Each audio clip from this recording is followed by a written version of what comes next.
I'd like you to welcome, in a moment,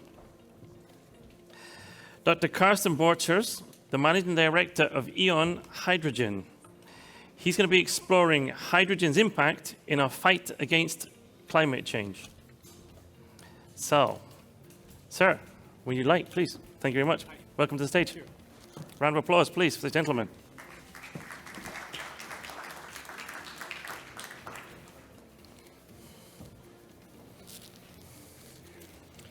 Yeah, thank you. It's a pleasure to be here.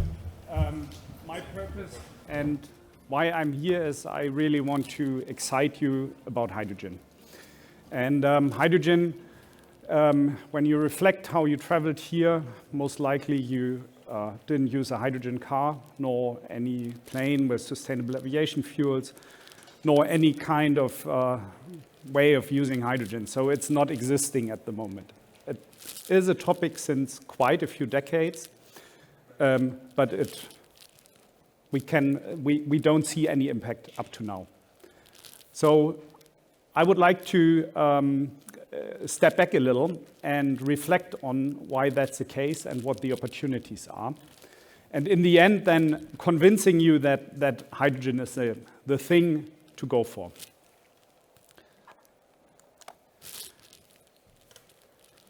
So what has that to do with hydrogen? This is typically a way how I start introducing our energy system. I actually brought once for a presentation a chocolate bar myself and unwrapped it on stage. It makes your hands really dirty, which is not good because it's quite warm up here. And also sometimes these have 5x5, which is ruining the story as well. So I brought a picture. So it's 4x4, and you can understand that as our energy system. Each column represents one sector where we use energy. One stands for transport, the other one for heating, the next one for industry, and the third one for electricity generation. And then if you go from the bottom to the top, you can assume it's percentages like a charged battery, for example. So 0, 25, 50, 75%, and 100%. And if we are reflecting where we are with regard to the energy transition, it's not super promising. Actually, here is what I mentioned. This is what has been decarbonized so far. At least it depends very much on where you are in Europe or on the globe. In Norway, it's a little bit more because there you have a lot of water power. This is kind of where Germany stands roughly. The decarbonization level in mobility and industry and heat exists, but it's really small. It's biogenic fuels, for example. But it shows how big the challenge is that we are facing. And it also shows a massive opportunity, because this is a huge, huge, huge industry on the right-hand side. The brown area is, if you imagine the oil and gas industry and how big that is and how much it shapes our planet today, it's a huge potential, actually. So the question is how to get in there. And for the first step, actually, I was 3 weeks ago, I think it was 3 weeks ago, attending the CERAWeek. I don't know who of you knows the CERAWeek. CERAWeek is a very, very big, probably the biggest energy conference in Houston, Texas. And if you're speaking to people there, they tell you it's the decade of LNG. And probably we'll see peak gas by 2050, 2060. Today, we have more coal-fired power plants running than ever before. So this is actually the way how the industry is trying to decarbonize in an early stage. One CEO of a big international contractor company building terminals told me that they alone are working on 15 LNG projects at this point in time. 15. So there's a lot of money flowing into that business. And then another CEO of one of the biggest Japanese utilities told that there are basically two ways for him at this point in time. He can try to make it perfectly right now, going for green ammonia and hydrogen and importing that, or he can take the other way, which is switching off coal plants and replacing them with gas-fired power plants. And he said from a practical point of view, the second path is what he is aiming for at this point in time. So it's a little bit depressing picture, actually, to be honest. But this is also showing us a little bit about our business realities we are in. So why don't they go for hydrogen?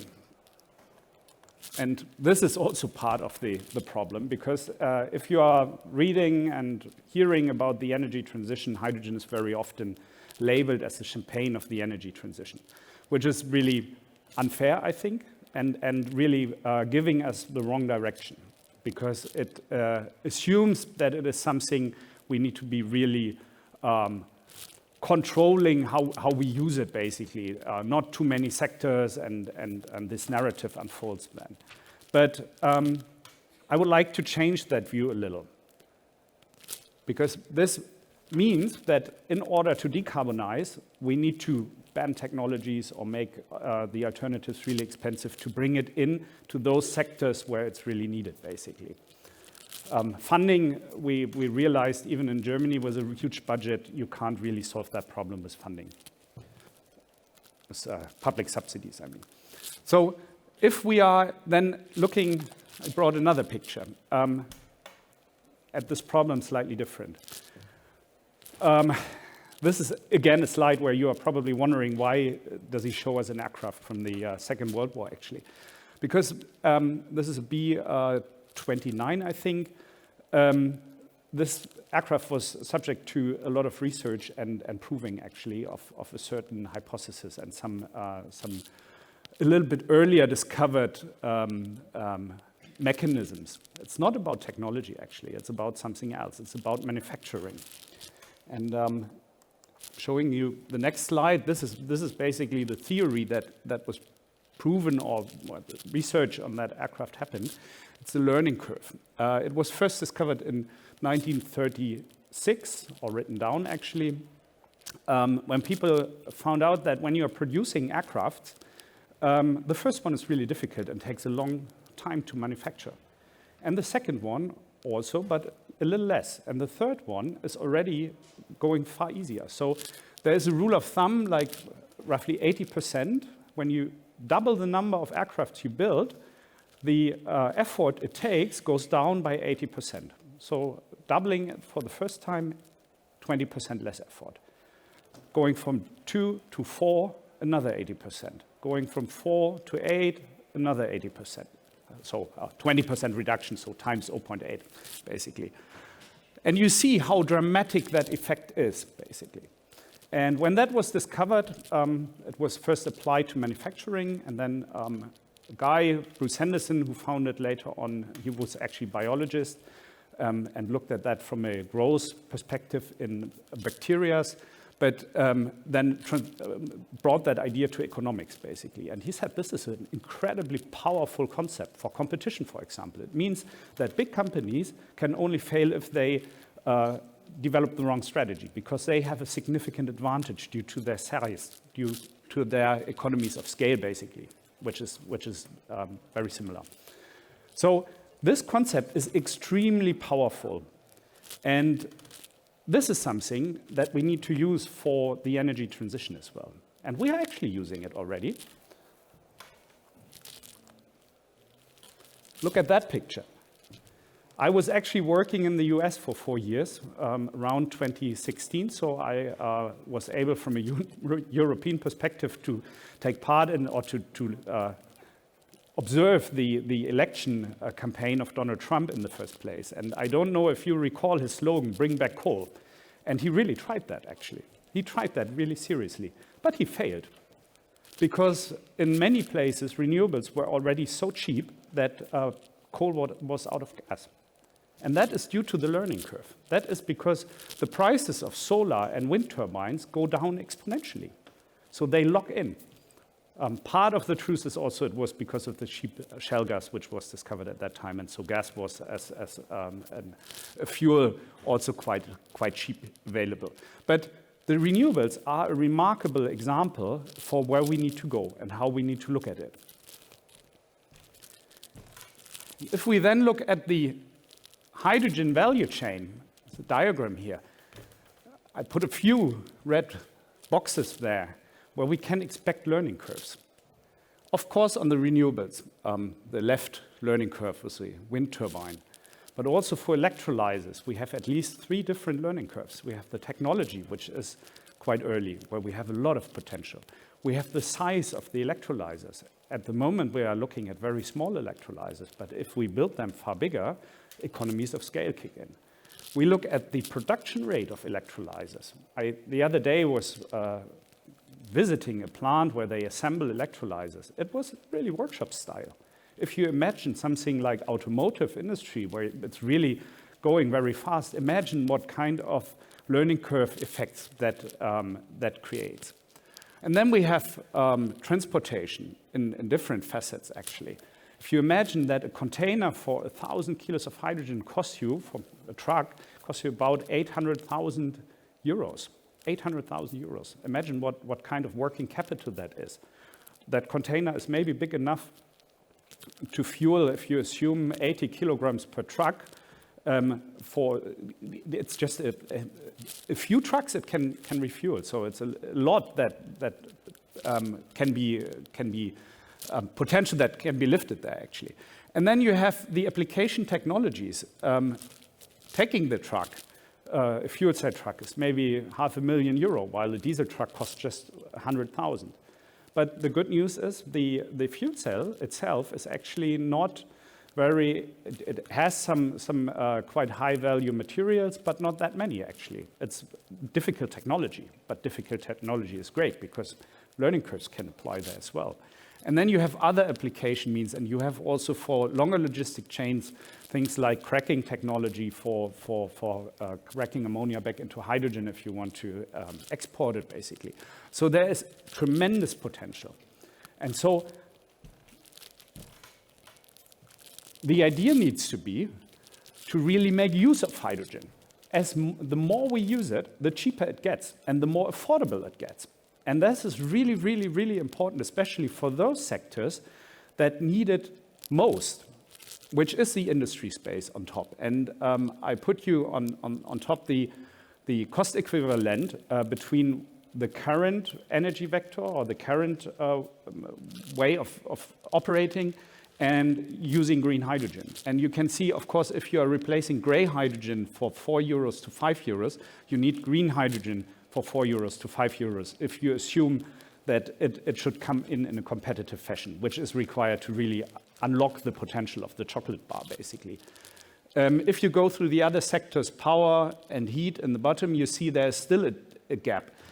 But the interesting aspect is that for mobility, if you're looking at €2.2, which was the average diesel price at that point in Germany,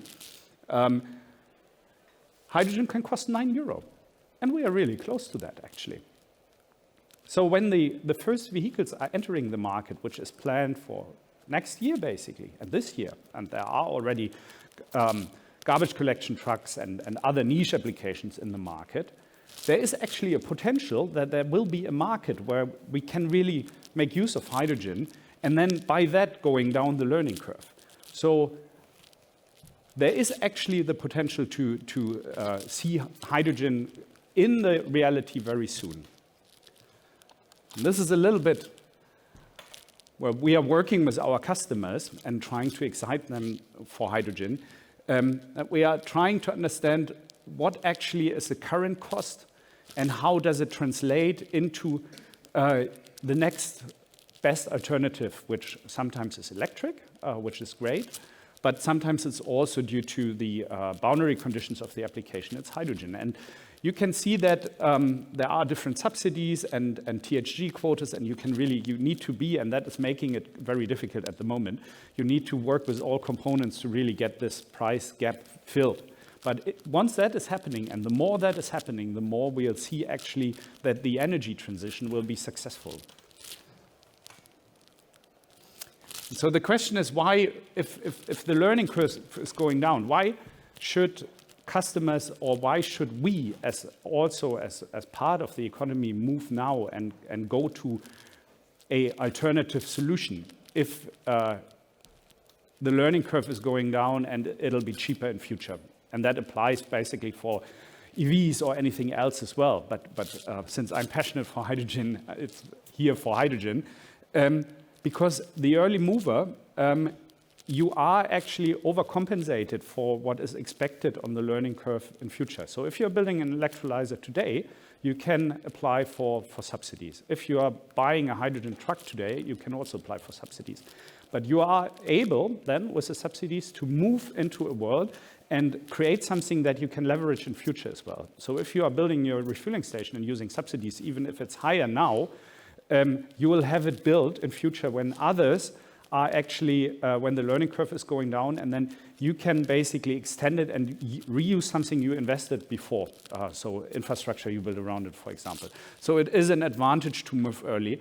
It is also the possibility to acquire new customer groups in a B2B fashion. If you are offering green products, for example, it is something that you can do and also lift additional or gain additional value.